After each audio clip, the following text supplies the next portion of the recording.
What does Reanimal hide out of bounds and behind the scenes in the Island City and Sniffer boss fight? In Reanimal, a brother and sister must explore a vast, horrifying world while trying to rescue their friends. But this sinister game has a lot going on that you can't see, which I'm going to show you right now. We'll also be breaking the game along the way to see how it responds to situations that would normally be impossible. So the way we're going to do this is in chunks. I'll summarize small sections, and then we'll go back and break them. As we enter the city, we'll see the road collapse in front of us. We'll need to shut the trunk of a car to proceed. We'll then need both characters to lift up this garage door so we can enter this building. Once inside, we can head around the counter and go through a hole in the wall to enter a room that has another mask, this time being a pig's head, as we yoink this oink. Back in the main room, we knock over the mannequins and use their heads to smash open the store window. This leads us to the ice cream truck, as we'll see the Sniffer in the distance, taking Hood into the cinema. They're going to watch Markiplier scream at blood for 2 hours. We don't jump off the cliff, like that, but instead, we hop in the truck and move it. We can now make our way into the theater, or so we thought. Turns out we need something to break these chains. Before heading out, you can throw the brick at the popcorn machine to score some buttery goodness. We now run down the alleyway across from the theater and jump over a bent fence. Back here, we'll find a pair of bolt cutters and also this dead guy, who looks like the Sniffer, who sniffed his last sniff. So we run back to the theater, cut the chain, and step out to where the movie is playing. The Sniffer appears and drags a body across the stage as a pack of zombies rot in front of a trippy broadcast. We have to shuffle through the crowd to chase after this dude, and eventually emerge into a long hallway that takes us outside behind the building. Okay, let's reverse time again. So as we move into the city and the roads break away, we can actually take the camera down here and check it out. It's very cave-like down here, as you can see. We can fly around the city a bit and see it from a perspective we normally can't. It's quite expansive, and it's flush up against the forest. Way under the map we can find a lamp, which is interesting. In the store, we can take a look at the papers on the counter to appreciate the detail that went into making the textures you'll never see up close. We can also see the pighead is quite the video and photo subject for a totally not weird person. The back of the room doesn't exist and leads out into the alleyway, which you normally can't see. When we get outside, we'll see that the Sniffer will just spawn in outside the theater. We can follow them both inside too and see where they go. The inside of the theater isn't loaded yet, and as they enter, the Sniffer will separate from Hood and unload first. Hood then vanishes right after. Underneath the floor of the theater, we can find the word text. What lore implications could this have? If we take a peek inside the theater, we'll see that none of these people over here have any eyes. They also don't have any legs. They're just floating upper bodies because the camera will usually never see them from this angle. So there's no point in modeling the legs. The big holes in the theater also lead to concrete rooms that kill the player. On the big screen, we can see a strange movie play, but I'll show it full screen so you can check it out a bit better. We got a circle of rabbits, a giant eye that then becomes what I think is a plate of rotting food. Then there's a dying rabbit, and the same well shot we see from the start of the game, minus one person. 4 rabbits circle the dying one, then worms eating an apple, and an animal sacrifice. Then a burning building. Rabbit, dangling animal, circle of rabbits, swarming worms, birds falling, dudes frolicking, a fox, repeat shots, and then a body imprint on a beach. I think that covers today's lesson, and there will be a quiz. Let's take a look at this door though. So this door here is fake, and it's the one the Sniffer comes out of. If we fly through it, we'll see it should lead right here in the lobby. I'm assuming this is probably a last minute tweak because it's actually not far from the door we enter from, so it's definitely noticeable. Anyways, in the lobby, we'll see the Sniffer spawn in a very uncomfortable pose as he slides to the door. Beneath the floor, the body he drags is already positioned, and as he emerges, he pulls it out from under the level. No one in the crowd notices, probably because they have no eyes. But we can see the Sniffer kind of shuffles out the door and freezes as the body follows. Both of them get moved quickly outside the map and they unload. But let's press on, shall we? Next up, we enter through a small hole into another building. Inside, there's a large table with a few bodies around. When we exit the door, we'll hear a bell ring, which will be important for later. Out here is a desolate playground. We can sit on the spring animals, ring the bell on the tricycle, and also sit on it, and even climb up the slide and go down it. It's a very large area, and next to it we can spot a gas station, which will be important later. We'll come over to this dumpster full of bodies, and slide it to the right, revealing a small opening for us to go in. We land in a flooded laundry room where the Sniffer is ironing out a skin suit on the table, and we must sneak through the room at the same time the washing machines are clicking on so he can't hear us. At one point, we must climb into the washing machines to hide as he comes and looks. We then make our way through a small hatch into a room with a very grim sight. It almost looks like the bodies are being drained to eventually become skin suits. The Sniffer will then enter the room and start looking around, as he eventually exits into the following room. In this room we can find Hood, as the Sniffer is rummaging around the back of it. The Sniffer then exits, and we'll need to grab a crowbar out of this stomach to get our friend out. We then backtrack to the playground, where we must hide behind various objects as the Sniffer is moving about. As we make it back to the doorbell, the Sniffer is alerted and then teleports. He comes out of the body at the table, and we must avoid him by staying out of sight. After successfully avoiding him, he will leave through another body as we make our way outside and to the theater. Let's break this down now. We can see that the room with the big table does have an attic area, although it isn't too interesting. Outside we can get a wide shot of the playground area to show you how it looks from above. Inside the laundry area, there are some neat things to check out though. For one, we can watch the skin suits spinning around in the washers. We can also get a close-up of the Sniffer as he irons one up on the table, a view we normally cannot see. You'll see that the second we exit the laundry room, the Sniffer vanishes. But as we move out into the next room, the Sniffer will appear and then open the door. They actually have an animation here if you try to run back to the other room while this is happening, as he immediately reaches in and snatches you up, so you can't unload the room. This is what he looks like when he loads in on the other side of the door. I kinda broke it though, and he warped into the other room, checked some stuff out, and then left. Whoops. This whole next section played out without us, so I just followed him with the camera. He goes back here and clips through the wall as he rummages. In this same room, we can find other alive prisoners, characters probably waiting to be turned into skin suits. When the Sniffer eventually leaves, he'll walk through the garage door and unload in the following room. At the end of the playground area, we'll see the Sniffers eating a body near the door before we alert him.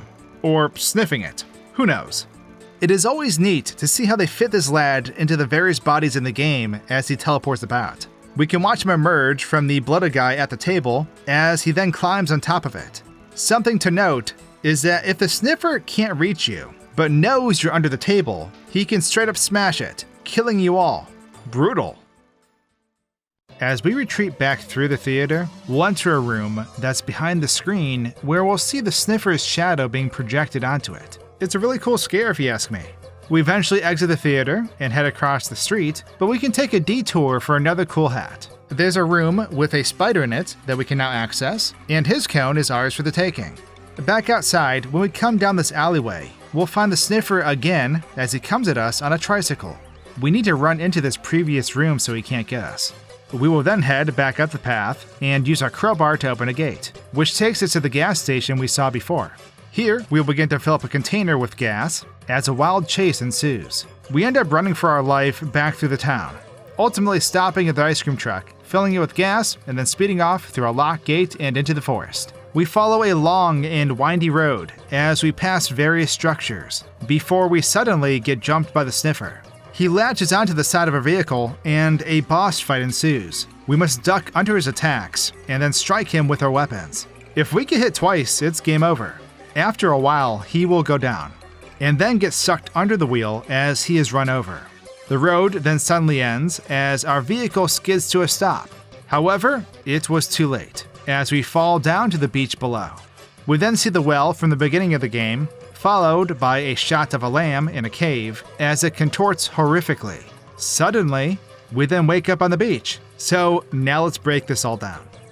So when we see the Sniffer's shadow behind the screen, it's because his body pops up from the ground like this. He'll rise up from the floorboards as he clips through them, and he sort of just uses this dude as a seat until he fully stands up. He then walks to the side before he quickly slides below the ground again and vanishes. We can also watch our characters pry off some boards in slow motion, which is satisfying when it's up close and slowed down. Good job, team. When we step outside the theater, we'll see a spider slither off, and it vanishes over here. Here's a close-up of that spider's model. When the Sniffer comes at us on a trike, I wanted to see what would happen if we made our characters unreachable, so I put them on the other side of the pit. The Sniffer rides down, and then immediately warps off the bike as he reaches where our characters should be, and he then unloads. I did kind of break him during my next encounter though, due to messing with the game. He looks like he's doing an extended air dodge from Smash Bros. As he glides with his tricycle. Getting jump scared by this is very odd looking. Anyways, back to the normal encounter, we can see that as the Sniffer reaches inside, that a copy of him is already climbing through the body right behind him, and we have to normally be very quick to see this occurring. Next up is a gas station scene. The Sniffer normally comes out of this body next to us, so let's watch this from behind the scenes. He loads in as he gives himself a twisted hug, and then he erupts out the bloated fellow in an explosion as he steps outward. Something I did notice is that the gas we can eventually pick up is actually stored on top of the gas station until the gas filling animation down below finishes. It's then swapped into our character's hands. Now, we normally get swarmed on all sides at the start of this chase, and it's very easy to die. But what if we made our characters completely safe? Well, I moved us on top of the edge that we jumped down from, and all the enemies still try to reach us. The skin suits slithered to the cliff, and they all eventually fell down it to their demise. Even the Sniffer bunched up into this corner, and eventually was the only one left. He was too big to drop down the cliff though, at least without a little help. I tried to get him to fall down by walking around, but eventually, I just gave him a small push. He fell very fast, and then landed on an invisible barrier. He then randomly started crawling way out into the void. Now we could do the chase without the majority of the threats, at least until we cross the fence. In the next section, I took shelter in the small alcove where the Sniffer can't get us. I thought I was safe, but then a skin suit ended up getting me. Now, once we get in the ice cream truck, I, of course, wanted to drive off the cliff right away. It turns out you can't, because there are invisible objects placed to prevent this, and even trying to remove them doesn't seem to work. Instead, I got the truck hung up on the drop-off farther ahead on the road, and doing so allowed all the skin suits chasing me to start piling onto each other. In the truck, we can see the boy is steering, Hood is helping with the gas and brakes, and the girl is just kind of floating. As we move on, we can come across a bridge above us, and checking this out lets us see the bridge just ends. But this road we are driving on has a few cool things beneath it. For one, we can see the white boxing for when this road was first made. These slices were used to plan out the direction of the road without committing to modeling it. They are all scaled along a spline. There's also a giant hole in the road too that the developers patched up. This is interesting because this is before you get jumped by the Sniffer. So this hints that perhaps that road used to give way and you'd fall into a hole instead. That's probably why this 3D model of a giant hole is here, but that's just me speculating. If we remove the rubble on top of the road, we can see it a lot better and potentially fall down it. When I drove over it, my vehicle got stuck because the game takes over the control of your driving so you can hit the Sniffer. But the game could not reach the Sniffer, who was now waiting for us. So the game just got hung up. He's gonna be there waiting for a long time. Similar to this, I dug a hole to reveal the placeholder road and drove down on it. The problem is that all the platforms are different heights, so it's easy to get stuck. When I fell off the road, I got warped to a point a lot farther in the game. So, that's a thing. I was soft-locked in a freefall though. Resetting now, let's talk about this final encounter with the Sniffer, because the way they do it is pretty neat. So he steps out, and then gets hit by us. As he sort of flails around a bit, then suddenly grabs the front of your car. He then slinks on over to the side of the trunk, and once he gets to this pose, everything freezes. This is because we were all moved to another instance of the ice cream truck that's out of bounds in the trees. I'll show this in just a second, but up ahead we can see that the road we were on eventually becomes the placeholder road again until it ends. But if we follow this path from our old truck, we'll find the new one right over here. It's set up in a way where looping tree metals can continually move past it. We can watch as the girl attacks the Sniffer and how he recoils outside the vehicle. Hood is now trying her very best to keep on driving. What's interesting about this fight is that it never actually ends. It's just that after the Sniffer takes enough damage, the camera will cut to a third ice cream truck on a different road, where the final cutscene takes place. Until then, we can find the Sniffer out here, standing on the road, looking like a deer, as he reanimals himself.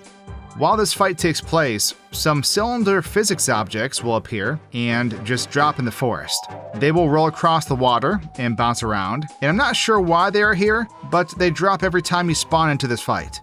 During the fight, if you get hit twice, you die, and the Sniffer will grab you and toss you out of the truck.